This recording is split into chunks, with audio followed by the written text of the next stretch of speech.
الشيطان الرجيم بسم الله الرحمن الرحيم الحمد لله نحمده ونستعينه ونستغفره ونعوذ بالله من شرور أنفسنا ومن سيئات أعمالنا من يهده الله فلا مضل له ومن يضلل فلا هادي له أشهد أن لا إله إلا الله وحده لا شريك له وأشهد أن محمدا عبده ورسوله أما بعد Assalamualaikum warahmatullahi wabarakatuh. Alhamdulillah, dengan izin Allah diketemukan kita lagi untuk meneruskan sebahagian perbincangan kita daripada beberapa perkara isu utama yang penting dalam Al-Quran. Untuk malam ini saya akan sambung bahagian kumpulan syaitan dan juga kumpulan Allah yang disebut sebagai Hizbus Syaitan, Hizbullah. Jadi ada alternatif di sini ya. Allah beri kita pilihan. Mana satu yang kita nak masuk? Kumpulan Allah ke kumpulan syaitan? Kalau ulaika hizbus syaitan, makna mereka itu adalah daripada kumpulan syaitan sebab mereka dikuasai oleh syaitan. Kalau syaitan menguasai mereka, takkan nak masuk kumpulan Allah pula. Apabila mereka mendapat keredaan Allah, mereka reda pada Allah, Allah reda kepada mereka. Ulaika hizbullah, mereka masuk kumpulan Allah. Allah Subhanahu Wa Taala, tuan-tuan dan puan-puan, mudah saja. Allah beri kita pilihan, ada choice. Mana satu kita memilih? Tuan-tuan memilih syaitan, tak apa. Tuan-tuan memilih Allah pun tidak mengapa. Jadi terpulang kepada kita. Akhir nanti Allah akan menentukan di mana kita akan diduduk, ditempatkan. Maka kumpulan syaitan ini berlaku dalam masyarakat Islam kita, walaupun Islam dengan secara tidak sedar. Sebab itu ayat-ayat macam ni ada, ditunjuk kepada kita untuk memberi amaran. Kalau kita masuk dalam kumpulan syaitan, maka kita tidak lagi terpilih masuk dalam kumpulan Allah. Jadi tuan-tuan dan puan-puan, lagi sekali semak pada ayat pada surah 58. Sama-sama kita perhatikan ayat 19 sehingga 22 surah 58, iaitu surah Al-Mujadilah. Quran pada muka surat 544. Tuan-tuan perhatikan, sebab ada beberapa perkara di sini yang nak saya ulangkan secara i'rabul Quran, mengikut tafsir i'rab, bukan tafsir secara terjemah, supaya kita dapat teliti makna ayat ataupun kataan satu demi satu. Dengan cara itu kefahaman kita lebih dalam dan terasa Al-Quran ini ada perasaan, supaya apa yang Allah sampai, biar kita ada feel tu, bau kita terasa nak ikut ya. Kadang-kadang Al-Quran dibaca kita tak tahu apa, tak dapat apa-apa arti, maka Quran itu tidak memberi apa-apa pengertian pada dia. Dan ayat ini dijadikan ayat surah 58 ayat 19-22 ni ialah sebahagian dari ru'yah. Bila kita baca kepada orang yang kerasukan, maka dia jin di dalam badan dia itu akan tempit kuat sebab dia tak tahan mendengar antara kumpulan syaitan dan kumpulan Allah. Kita banyak mengulang hak kumpulan syaitan tu. Istahwadha alaihim syaitan fa ansahum zikrullah ulaika hizbas syaitan. Mereka itu adalah daripada kumpulan syaitan. Inna hizbas syaitan ulaika hizbus syaitan. Kalau dia masuk kumpulan syaitan, maka dia akan jatuh orang-orang yang rugi. Jadi mereka itu ulaika hizbus syaitan, artinya mereka itu adalah dari kumpulan syaitan. Inna hizbas syaitan, sesungguhnya kumpulan syaitan itu adalah orang-orang yang rugi. Jadi pada malam ini kita akan terus pada ayat 20, melihat bagaimana kumpulan Allah pula. Dan kumpulan syaitan ini diterang secara ringkas saja, tetapi untuk ru'yah, apabila kita nak jampi ataupun membaca ayat-ayat untuk orang kerasukan, kita guna awal tu lebih berulang kali, berulang kali. Istahwadha alaihimus syaitan, dia tak boleh dengar tu. Mereka telah dikuasai oleh syaitan. Istahwadha alaihimus syaitan fa ansahum zikrullah, maka syaitan telah menyebabkan mereka lupa kepada Allah. Syaitan ini dia di dalam ru'yah ataupun menggunakan ayat Quran sebagai satu senjata atau alat untuk menghalaukan syaitan ini, memang sangat berkesan, sebab ayat Quran ini menakutkan syaitan. Dan ayat Quran ini menyebabkan dia rasa panas. Sebab tu bila kita sebut ulaika hizbus syaitan, mereka itu adalah daripada kumpulan syaitan. Ulaika hizbus syaitan, dia ulang banyak kali. Itu dalam cara ru'yah. Orang-orang pakar-pakar perubatan Islam di Indonesia pun menggunakan cara yang begini juga. Tuan-tuan buka dalam bahagian YouTube perubatan Islam di Indonesia yang terkenal, seperti Ustaz siapa nama dia, Hakim, Ustaz Hakim Bawazir. Dia adalah antara orang yang sangat terkenal, dan ayat-ayat yang dia keluarkan itu memang syaitan cukup takut, dan dia boleh bakar syaitan dengan ayat-ayat itu. So ayat-ayat macam ni hendaklah kita hayati dan kita amal setiap hari sebagai zikir kita, untuk jadikan ia kebal diri, selain daripada kita menghayati arti di dalam ayat itu sendiri. Pada ayat 20, innal ladzina yuhaddunallah, ini sangat penting, sesungguhnya orang-orang yuhadduna, ini perkataan ini dia daripada perkataan al-mudha'af, dia ada tasdik. Perkataan asalnya ialah hadda, ha alif dal, sabdu fathah, hadda, dan mudhari'nya ialah yuhaddu. Hadda jadi yuhaddu, bermakna di sini memusuhi Allah. Yuhaddu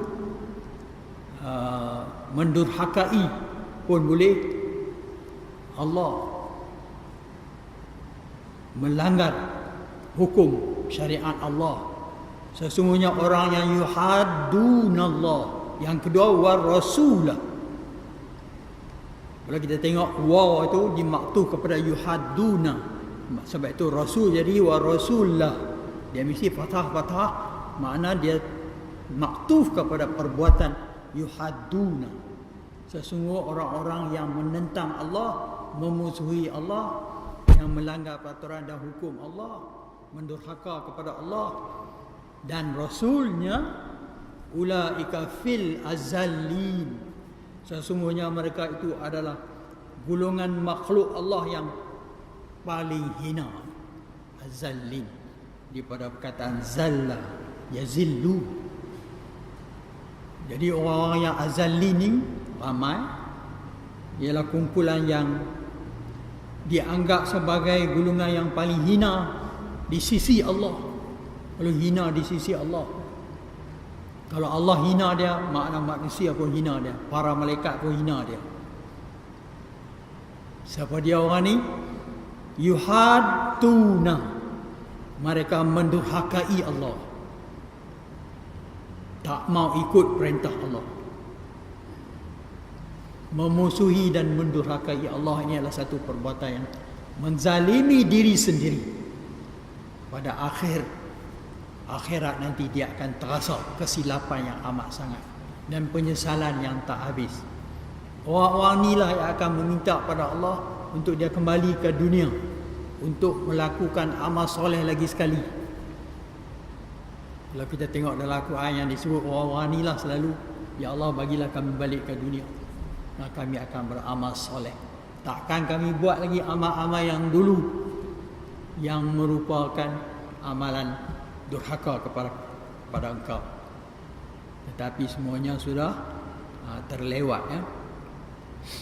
Jadi kita tengok penutup pada perbuatan durhaka ni ialah menjadi gulungan yang hina. Dan antara yang hina ni ialah syaitan itu sendiri. Itu syaitan jin dan juga syaitan manusia. Kata Allah, kataballah. Kataba tu dia, kataballah, Allah jadi fa'il sebab ada dhammah di situ. Allah telah menetapkan. Kataba, tertulis, sudah ditulis, makna sudah ditetapkan oleh Allah. La aghlibanna. Tuan-tuan tengok perkataan la aghlibanna daripada perkataan ghalaba, yaghlibu. Kalau ghalaba, yaghlibu, jadi aghlibu, menewas, mengalahkan. Menewas, mengalahkan,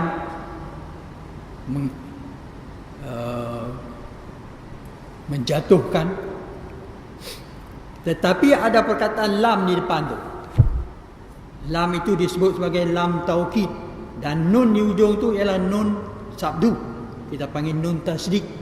Kataan sebenarnya ghalaba yaghlibu. Kalau aku aghlibu, tapi ditukar ba jadi fathah dan nun ditambah jadi tasdid. Bermaksud di sini benar-benar ataupun pasti akan menang. Allah pasti ada jaminan di situ, pasti akan menang. Aku ana wa rusuli, aku dan rasul-rasul aku tidak akan kalah. Walaupun pada zahir kita tengok kadang-kadang kalah di sana sikit, di sini sikit, tapi pada akhir mereka akan menang. Sama lah dalam perjuangan Nabi Muhammad SAW. Tuan-tuan dan puan-puan, di sini Allah nak tunjuk pada kita kemenangan Allah tu pada apa cara sekalipun.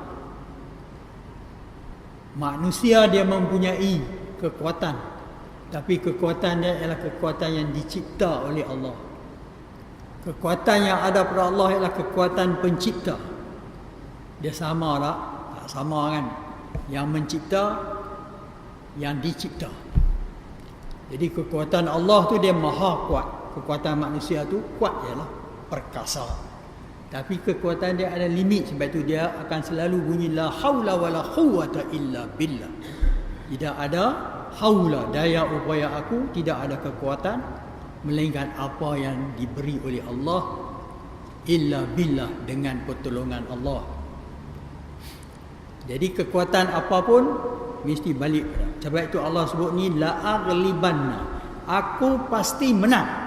Sebab tu kita ada dalam logik akal tu, macam mana kita boleh nak lawan dengan syaitan? Kita pergi cari syaitan juga, tak menasabah ya. Syaitan tu dia tak cukup kuat sebab dia makhluk serupa kita juga. Manusia lebih hebat daripada syaitan. Nanti kita tengok dalam surah Al-Qasas tentang Nabi Sulaiman, jin ifrit ya. Jadi perkataan la aghlibana ana wa rusuli, aku dan rasul-rasul aku, nabi-nabiku semua pasti menang. Maka kita sebagai pengikut Nabi, kita mesti kembali kepada Allah. Pasal apa kita nak cari intermediaries, orang tengah? Sebab kemenangan akhirnya balik kepada Allah. Ini ada jaminan sebab ada lam dan nun sabdu tu. Lepas tu kita kena faham ya, apa guna nun sabdu. Padahal perkataannya ialah aghlibu. Bukan aghliban. Ini dia jadi fi'il mudhari' mabni 'ala al-fathah. Fi'il mudhari' dia bukan ada mabni 'ala al-fathah, dia bukan ada fathah. Dia semua dhammah. Untuk mufrad ya, untuk satu. Jadi di sini dia berbunun fi mahallir rafa', tempat tu dhammah juga. Tapi di sini mabni 'ala al-fathah. Kalau kita tak buat mabni, terbina atas fathah, dia tak akan dapat makna yang Allah maksud. Pasti aku akan menang.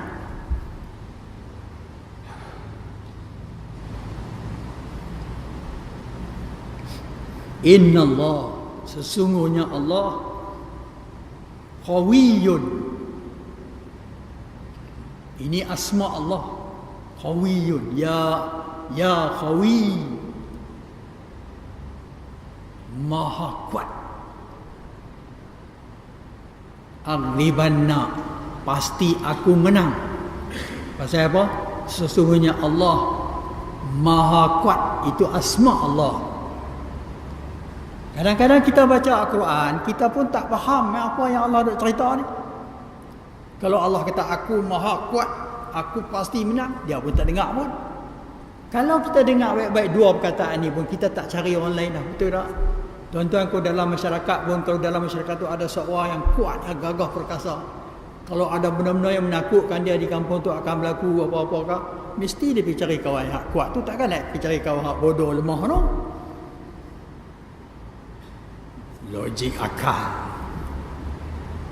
Tetapi dalam masalah harian kita sebagai orang Muslim, orang yang beriman, kita tak cari Allah. Saya ambil contoh yang sedikit. Orang ni, dia dalam rumah dia nampak. Ini kes yang berlaku pada saya, yang disampaikan. Isteri dia nampak suami dia duduk atas kerusi tengok televisyen. Okey, lepas tu sekejap lagi dia dengar motor suami dia balik. Dia pun heran, pasal apa tadi duduk tengok televisyen, lalu ni baru balik. Tengok permainan syaitan ya. Dia pun takut ya. You pergi mana tadi? Bukan duduk tengok TV. Dia dah, saya baru balik ya. Ini memang berlaku ya. Lepas tu nampak dia tidur atas katil, tepi dia. Dia pun berasalah tidur tepi tu. Tak apalah, ini cerita orang tua-tua lah ni. Lepas tu dia tengok duduk jalan di luar. Dia tanya, tadi kamu ni abang bukan tidur tepi saya kah? Dah duduk di luar tak main pun. Apa jadi kepada kawan ni? Pertama sekali dia rasa takut. Betul tak? Takut tu datang pada dia. Yang kedua, dia mula tuduh ni ada orang buat sihir. Dia tuduh sana, tuduh sini. Sebenarnya yang dia rasa takut itulah syaitan sanggup mengganggu dia. Dia jenis orang pengecut. Penakut ni tuan-tuan dan puan-puan, jangan kita pergi kepada orang biasa. Saya ada seorang pelajar, saya tak mahu sebut, yang belajar tamat Darul Syifa, 1 tahun khusus di Al-Ustar, datang belajar pada saya untuk menambah lagi ilmu dia.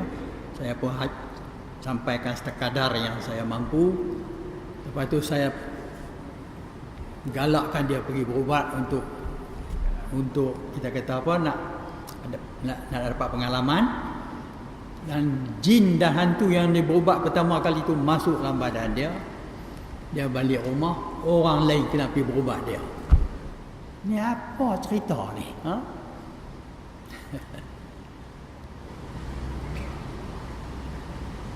Apa ni? Jadi kita boleh tahu ada sesuatu tak kena. Keyakinan kita pada Allah tidak ada. Ini tidak ada.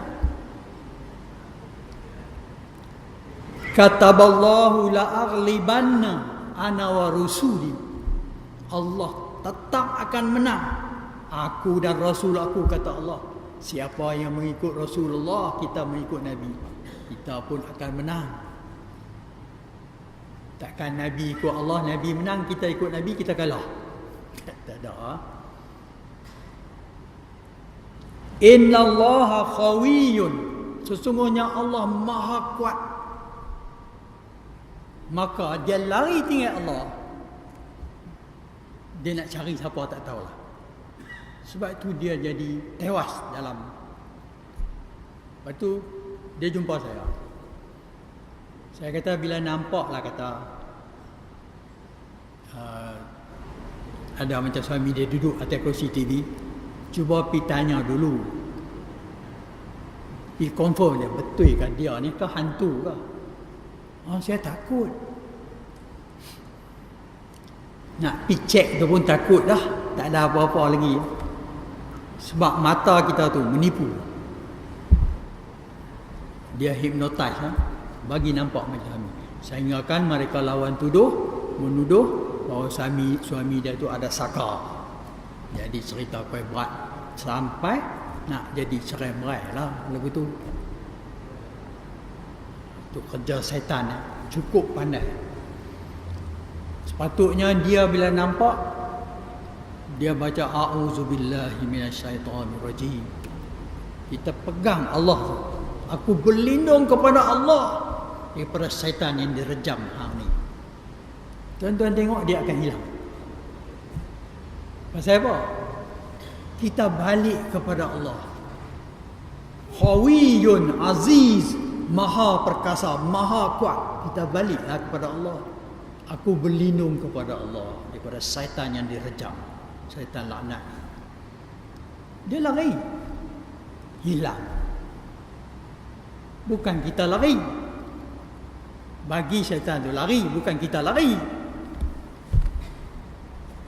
Bila kita lari macam anjing lah, tuan-tuan tahu anjing.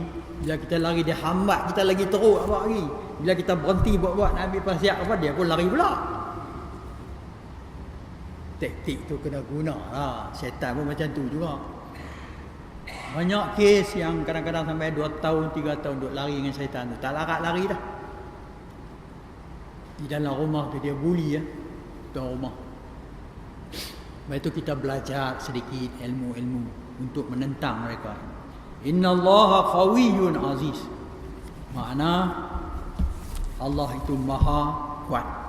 Apabila Al-Qawi itu sifat Allah, sifat Allah itu kita harus ikuti. Maha kuat itu tidak ada pada kita, tapi kita harus kuat. Allah maha kuat, kita pun kuat. Allah maha perkasa, kita pun perkasa. Semua sifat Allah boleh diikuti. Nak jadi Allah tak boleh lah. Takkan Allah maha penakut pula dah. Kita pun ikut takut. Kita belajar sifat Allah kat 99. Ambil sifat Allah tu, jadikan sifat dalam hidup kita hari-hari. Al-Qawi itu sifat Allah yang setiap orang mesti ikut. Kuat, dia berani. Dia maha perkasa, dia pun perkasa juga. Dia ikut macam tuan dia lah ya. Siapakah yang mempunyai sifat dhaif? Al-dhaif, Al-Qawi. Sifat dhaif itu ialah sifat makhluk, lemah. Wa qala adh-dhu'afa'u lil-ladzina istakbaru.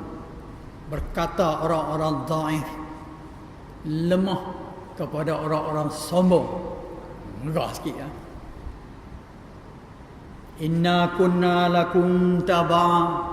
Sesungguhnya kami ini pengikut setia kamu. Orang dhaif ni tuan-tuan, dia kerja ikut orang. Jadi bila ada problem, dia lari.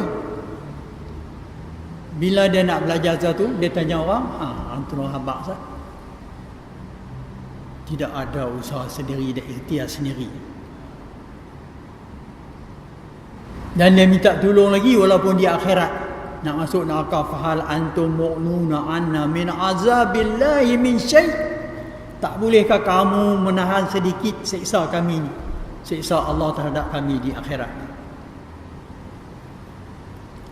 masih lagi bergantung kepada orang yang sombong kuat tu, itu orang dhaif. Tuan-tuan jangan jadi orang dhaif, leceh. Ini satu perubatan dalam Islam. Kita nak lawan dengan jin syaitan, bukanlah kita nak jadi hero. Kita kena jangan lari. Habis bodoh ambil pasal yang saya ajar tu, tuju dia. Dia syaitan ni perangai dia ialah lawan. Jangan tak lawan, lawan tetap lawan. Slogan lain pula ya. Jangan tak lawan. Jadi kekuatan menunjukkan kepada kekuasaan. Siapa yang kuat ada kuasa, siapa yang lemah nak kuasa tak mana. Al-Qawi itu sifat Allah. Kita mesti ada kekuatan itu supaya kita ada kuasa, boleh menentang. Macam ni dah masuk golongan Samsing ni ya, boleh menentang semua kekuatan, kuatlah ke mana pun. Asalkan kita makhluk Allah akan menjadi lemah di hadapan Allah. Dia tak boleh kuat macam mana pun. Sekarang dia kuat 5 minit, sekejap lagi dia jadi tak kuat. Sekarang dia kuat 5 minit lagi dia pun mati terus. Sifat makhluk lemah di hadapan Allah. Kita nak takut apa? Apakah syaitan itu berbeza? Sama dengan kita kan? Tetapi kita bezakan. Kita bagi syaitan itu kuat daripada kita. Ini satu kelemahan yang amat sangat berlaku pada kita. Kadang-kadang kita simpan syaitan di rumah kita dengan harapan syaitan itu boleh menolong kita. Itu sendiri sudah menyatakan kita sudah lemah. Betul tak? Kalau dia tak lemah, pasal apa dia nak guna syaitan tu tolong dia? Allah ada, para malaikat ada. Itu yang nak menolong kita, bukan syaitan tu. Apa pasal tak boleh fikir sikit? Bukan tuan-tuan lah, saya tak kata kat tuan-tuan ni, orang-orang kita secara umum ni. Jadi yang kuat akan menjadi lemah di hadapan Allah. Kita tak takut. Dengan rasa ada kuasa dan kekuatan pada kita, maka kita akan jadi lebih berani. Maka timbul keyakinan. Kita apa hal jadi pada kita, kita kembali kepada Allah. Syaitan nak kembali pada siapa? Cuba habaq mai. Syaitan nak kembali pada Allah kah? Tak ada. Dia tak akan pergi pada Allah. Dia ialah pendurhaka, golongan yang durhaka kepada Allah. Jadi sekarang siapa yang nak bela kita? Allah dan para malaikat. Malaikat yang ada di hadapan dan belakang kita, malaikat yang mengawas kita, yang mengawal kita, yang memelihara kita. Apa kita nak takut? Ilmu ni harus ada dulu dalam diri kita. Keyakinan akan datang. Kemudian kita tengok sedikit tentang komen yang diberi oleh jin Ifrit dalam zaman Nabi Sulaiman. Jin Ifrit ini dia pun kuat lah. Tengok apa dia kata. Tuan-tuan dan puan-puan, tengok surah 27, surah An-Nam, surah semut, mengenai dengan semut. Quran muka surat 380.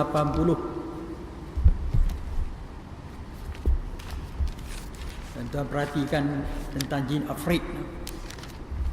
Jin Ifrit, kita panggil Ifrit.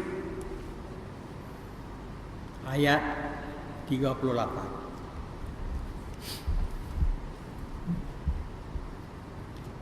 Qala, kata Sulaiman setelah mereka pergi periksa istana Puteri Balqis di Sabak, dia nak pastikan, dia hantar burung hud-hud pergi cek tengok, dan dia dapat laporan menyatakan Puteri Balqis menyembah matahari, dia kafir.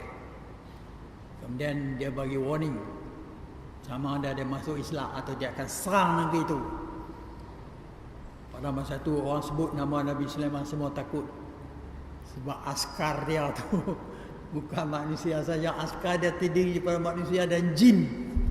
Mana boleh tahan nak lawan macam ni? Dan juga binatang. Sebahagiannya ialah burung. Katanya, ya ayyuhal mala'u, wahai pemimpin-pemimpinku, ayyukum, siapa antara kamu yaktini boleh datangkan kepada aku, boleh bawa kepada aku bi arsyiha, iaitu singgasana arsy. Ha, perempuan, bukan hu. Jadi ha tu balik kepada Puteri Balqis. Ada pendapat mengatakan istana, ada kata singgah sana, ada kata kerusi tempat duduk tu saja. Saya rasa bukan istana, singgah sana tempat duduk. Ada yang mengatakan balai rong seri. So bimbit itu saja, bukan ambil seluruh istana. Tapi nak ambil singgah sana tu berat dan besar. Nak bawa balik dalam masa yang cepat. Qabla an ya'tuni, siapakah di antara kamu yang sanggup membawa singgasana kepada aku? Sebelum qabla an ya'tuni, sebelum mereka datang untuk berserah diri. Muslimin, sebagai orang yang menyerah diri, dia nak surrender. Tapi Nabi Sulaiman nak tunjuk mukjizat dia, kelebihan dia sebagai seorang nabi. Dia boleh ambil singgah sana Puteri Balqis, bawa mai dulu, hubur di istana dia. Jadi bila Puteri Balqis datang, dia kagum, dia heran. Baru dia tahu, kata Nabi Sulaiman ni adalah seorang nabi Allah. Dia nak tunjuk itu ialah. Jadi siapa boleh, tanya Nabi Sulaiman kepada pemimpin dia, yang boleh bawa singgasana tu sebelum mereka datang kepada aku, Puteri Balqis dan askar-askar dia. Ini jawab Ifrit pada ayat 39. Khala Ifrit. Ifrit ni jin yang jahat tapi dia cerdik ya. Antara golongan jin Ifrit ni, orang cukup takut jin Ifrit. Dia, Allah beri dia kuasa lebih. Tapi jin apa pun memang takut kepada Allah. Tak kira Ifrit, tak kira apa. Kita balik pada Allah, dia pun tak payah nak buat apa. Dia khala Ifrit minal jinni. Itu surah sahih. Ifrit itu daripada jin. Disebut min jin, daripada jin. Ana atika, aku akan bawa atika bihi, aku akan membawa kepada engkau bihi, aras tu tempat singgasana Puteri Balqis tu, qabla an, sebelum taquma, kamu berdiri, min maqamika, daripada tempat duduk engkau. Maqam, sebelum kamu berdiri daripada maqam. Makna sini bukanlah dia duduk, dia berdiri selepas habis mesyuarat mengikut tafsir ya. Jadi ada jangka masa yang pendek lah, mesyuarat habis sampai. Jauh perjalanan, dulu dia tak ada jalan, semua padang pasir. Jadi Ifrit nak bawa macam mana? Saya rasa dia ke bawah terbang ya. Jadi di sini Al-Quran menceritakan tentang kehebatan Ifrit. Saya biasa berubat satu kes, jin Ifrit masuk badannya katanya. Tapi saya pun tak tahu betul kan jin Ifrit ni. Dan apabila saya bercakap dengan si pesakit ini, saya bercakap melalui telefon terus dengan jin Ifrit tu. pandai ya. Saya dah cerita yang ni itu. Haji Ifrit cakap telefon dengan saya. Dia teknologi pun up to date juga. Komputer pun dia boleh main. Tuan-tuan jangan buat main Haji Ifrit ni. Kalau kita ada program-program apa dalam komputer kita simpan, dia padam habis ya. Anak saya biasa kena itu. Dia kata betul ke Jin boleh padam? Tak tahu lah. Kita tak belajar ilmu ni, kita macam tak percaya. Dan ada dia duk main komputer, kita tengok dia main. Suruh dia buat ini, dia boleh buat. TV, radio, biasa. Mereka ni cekap dalam bidang medicine. Sebab itu ada juga bahagian Mak Saleh sendiri pun percaya piramid itu dibina oleh jin Ifrit ni. Sebab mereka calculate, dari segi calculation matematik tak boleh bertembung tu dengan sukatan macam mana pun. Calculate tak boleh. Pakar-pakar matematik barat. Macam mana ni piramid Firaun? Maka mereka buat kesimpulan jin yang bina tu. Sampai hari ni ada yang percaya, ada yang tak percaya. Wa inni alaihi, sesungguhnya aku atas perkara macam ni. Ada lam lagi sekali, la qawiyun, benar-benar kuat. Dia benar-benar kuat. Tuan-tuan tengok sini, innallaha qawiyun. Allah tak bubuh lam pun. Innallaha qawiyun. Tapi kita tengok jin Ifrit, alaihi la qawiyun, ada lam. Benar-benar kuat.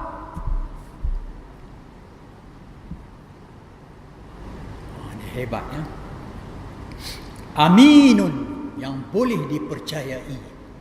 Bukan cakap sembang-sembang, tak ada. Itu jin Ifrit.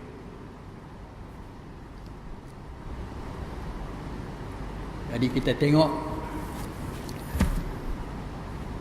kehebatan jin itu ya, pada ayat 38, 39 dan kita tengok sedikit 40. Qala allazina 'indahu ilmun minal kitab, berkata yang di sisinya ada ilmu.